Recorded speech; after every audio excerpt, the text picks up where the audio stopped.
This is Michael Popok.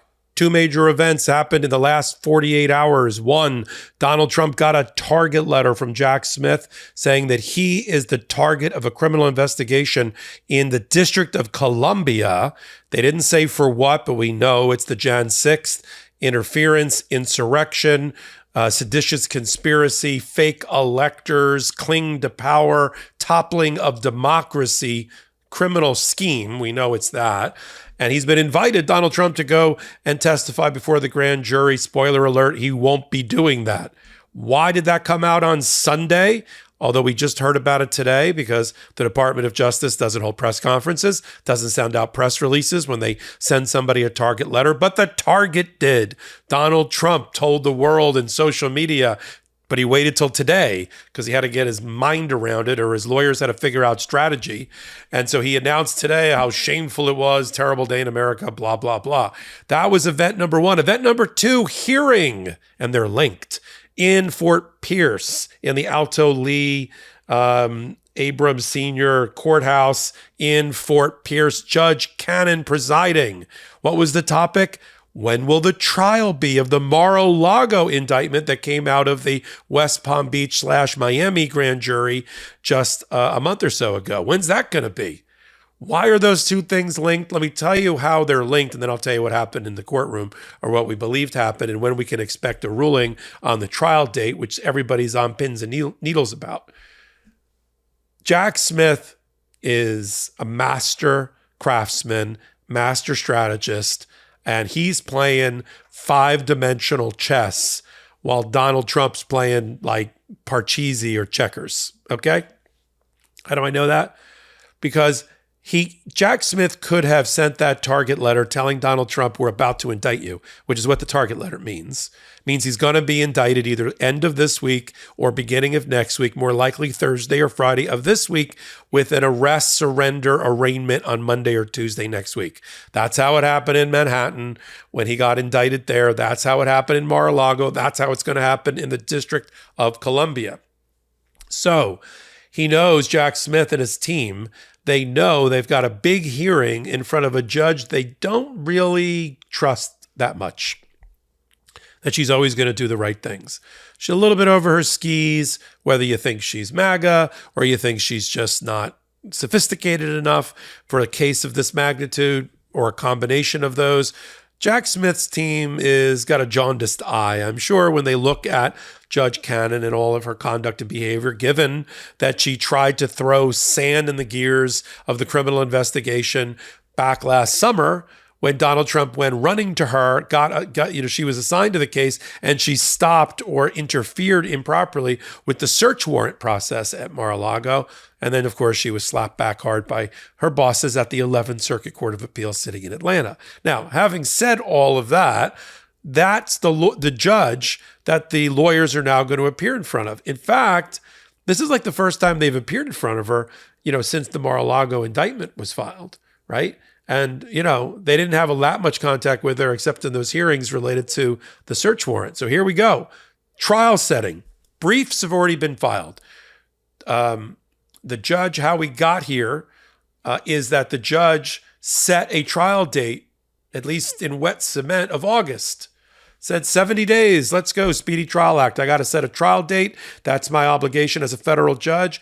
The Congress told me to do that in the Speedy Trial Act. It's the way that our Sixth Amendment right to a fair jury trial and due process is preserved. And I did it there. It's August. What does everybody say? And the government said, yeah, we like where your head's at, Judge. But in their filing, the Jack Smith's team and Jay Bratt, who's leading, said, how about December? Because we've got national security documents, top secret classified documents. That's going to take a month or so to get everybody their security clearances, and then using the documents. Why don't we just get another few months in there and move from July to December? Donald Trump took that, because if you give him a finger, he takes an entire republic. He took that to mean, the government's fine with a delay. Why don't we have an indefinite delay? Well, how about never, Judge? I just looked at my calendar, and never would be really good for me. Or some indefinite date that you don't even set. even though that's completely against the law of the Speedy Trial Act and the jurisprudence of the Supreme Court around it. They were like, leave it open. We'll figure it out later. We'll file motions. We'll have coffee sometime, Judge. Give us a call. And so the judge said, yeah, all right, let's have a hearing. And then, of course, the Department of Justice had one more brief that they could file, which they did, in which they said, I don't know what law school, this is my paraphrase, I don't know what law school Donald Trump's lawyers went to, but they obviously were missing in action the day they taught the Speedy Trial Act and the Sixth Amendment. You have to set a trial date, Judge. And it can't be so far out into the future that it becomes no justice at all. Because the public is a stakeholder in this whole process. The public has the right to see justice done transparently in public in a short amount of time. And the other rationale and public policy behind the Speedy Trial Act is to get the defendant to trial so he can either clear his name or go to jail, and so he doesn't do any more crimes in the meantime. That sounds like given Trump, that sounds like a very good rationale. Today was the hearing. Knowing that today was the hearing, the Jack Smith team did a very, very smart thing. They sent the target letter to Donald Trump and effectively to the judge on Sunday. They knew Donald Trump. They were banking on Donald Trump posting it on his social media, and right on cue, he did. Now, I'm sure the delay between Sunday and Tuesday was Donald Trump's team trying to figure out whether that was in there, were they advantaged by that or disadvantaged by that at today's hearing in front of Judge Cannon? Because they knew the Department of Justice wasn't going to reveal it, but reporters started snooping around because, reporters are good at their job. And so they were worried that it was going to leak through the press, so they'd rather at that moment Donald Trump get on social media and say some crazy stuff about the prosecutor, which he did. But I think they were thinking about burying the story until after Tuesday's hearing. But Jack Smith knew that Donald Trump or the reporters were going to have to surface it. And that would be, that was postmarked and written directly to the judge, telling her the following as a shot across the bow: stop effing around with the Department of Justice and do your job as a federal judge. And if you don't do your job as a federal judge the right way here, supervised by your appellate bosses at the 11th Circuit Court of Appeals, we got another federal judge with a bigger, more complicated case involving Jan 6, insurrection, seditious conspiracy, and all of that we are filing this week. So you're not even the only federal judge this week that's going to be talking about defendant Donald Trump. We'll have two. And one of them is going to be in the District of Columbia. And as mixed bag as South Florida will be in picking a jury for Donald Trump, because there's a fair amount of Trumpers down there, having lived in South Florida for 20 years, I will tell you. There's an old joke that applies to jury selection in federal court in Florida. The more north you go in Florida, the more south you are. Understand? The more south you go, it's more New Yorkers and people from around the country, Midwesterners, and so it trends more Democratic, except in the most red section of Miami-Dade County. But the more north you go in Florida, the more south you are. It's really South Georgia, which is Trump country. And so Fort Pierce, which is in the northern hinterlands of the Southern District of Florida, as far away from Miami emotionally, mentally, and logistically as possible. That's where that jury's coming from. So this is the Jack Smith saying to and banking on Donald Trump doing what he did, which is revealing it before Tuesday, because that's part of that had to happen. That's part of the plan, right? We give him the target letter, we leave it to Donald Trump to tell the world, including Judge Cannon. Now Judge Cannon knows that, one, the whole weight of the world is not on her shoulders, right? Okay, she's not Atlas, with the earth on her back, the world on her back, okay? There's another federal judge who's got a bigger, harder case in a much more friendly Department of Justice jurisdiction, the District of Columbia, home court advantage, if you will, against Donald Trump the same week. And so that, they hope, I imagine, would put a steel rod, up her black robe and give her some gumption and some, some brass to handle that hearing appropriately and set that trial date, because the Department of Justice wants a hard trial date and not that far away. So the battle in court today that's been reported is over the judge agreeing with both parties that August wasn't going to work, her original date, and also agreeing with Trump and his lawyers, Keiss and Blanche, that December is a little too tight too, December 2023, which is the date suggested by the Department of Justice. But she also equally, if you can read body language and tea leaves, she also equally believed that the date proposed by Donald Trump, which when push came to shove and she put their feet to the fire, they stopped saying indefinitely postponed, because the Speedy Trial Act says that they have to set a date. And they started to say, well, at least after voting for the presidency in November of 2024. They argued, but they didn't seem to get a receptive audience with Cannon. They argued that it would be almost impossible to pick a fair jury during, let's say, primary season. Primary, for those that follow Legal AF and the MeidasTouch network, you're really talking about January 2024 is when the primaries start, right? The trial that's going to already be with Donald Trump up in New York that he's agreed to is March of 2024 for those 34 count state court case Stormy Daniels based for business record fraud related to the hush money cover-up payments. That's in March. First primary Republican, January. So they are already, and then there's another trial. There's a trial in October of the end of, at the beginning of the fall on the $250 million civil fraud case up in New York against Donald Trump and everybody but Ivanka, apparently. And so you got that October, you then got the March, and they're trying to slot this one.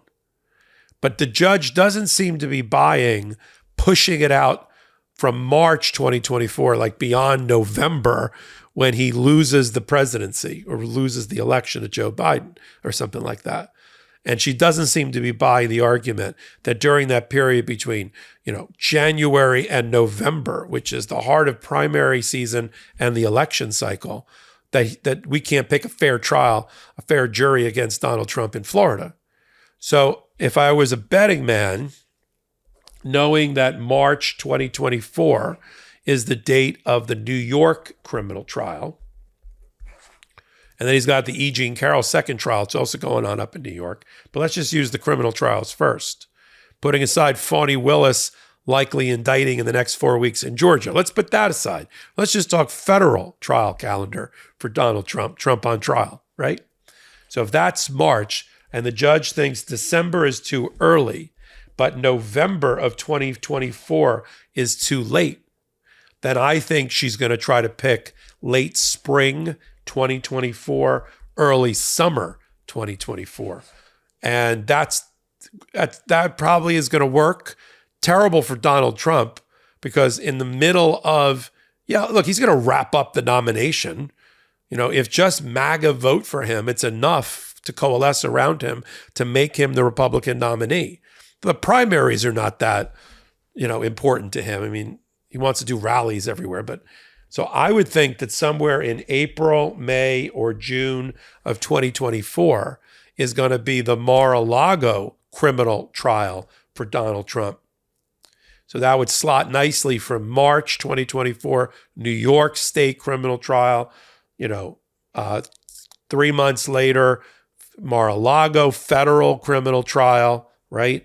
And then Jack Smith, of course, gets the indictment this week against Donald Trump related to Jan 6th, and that gets slotted by a whole nother judge sitting in the District of Columbia, and that person tries to slot it somewhere. Well, I see you're busy, Mr. Trump, in March, and I see you're tied up in May. How's your, January, or how's your July? But because I think all these federal judges are going to try to put these trials before people have to vote in the general election. Could be wrong, but I think that's where they're going to try to go. And if she pushes it too far out, it's going to be difficult, but not impossible for the Department of Justice to appeal Judge Cannon, because judges are allowed to set their own trial dockets. And appellate courts kind of stay out of the way on that one. So we're going to have to just sit back a little bit and bite our fingernails to see what she rules. This ruling is going to come soon. If it comes by the time this hot take is ready to be posted on MeidasTouch Network, I'll do an update clip to tell you the result. Otherwise, we're going to speculate that the ruling is going to put it somewhere way before November of 2024 and the actual election somewhere in the spring or summer of 2024, and we'll update it as we get new information. But that's the reason that target letter came out, and that was the reason the Department of Justice banked on Donald Trump's big mouth that he would reveal the fact that he got the target letter to send a signal to Eileen Cannon, the judge, before today's hearing, right, that she better do the right thing when it comes to setting a trial date, because she's not going to be the only federal judge or the only venue for a criminal case against Donald Trump. She's not even going to be that this week. There's going to be two, because that indictment is coming this week for an unsealing next week, as we predicted, on Legal AF, only on the MeidasTouch Network. You can follow me on hot takes just like this one. Go to the MeidasTouch Network. Free subscribe on YouTube. It's free. Go over to playlists. Click, 3 tabs over or so, and find Michael Popok. You'll find all my playlists there. And then I co-anchor and co-founded the leading U.S. law and politics podcast on the MeidasTouch Network called Legal AF. You can follow me on all things social media, including Threads at MS Popok. This is Michael Popok, Legal AF reporting. Hey, Meidas Mighty. Love this report? Continue the conversation by following us on Instagram at MeidasTouch to keep up with the most important news of the day. What are you waiting for? Follow us now.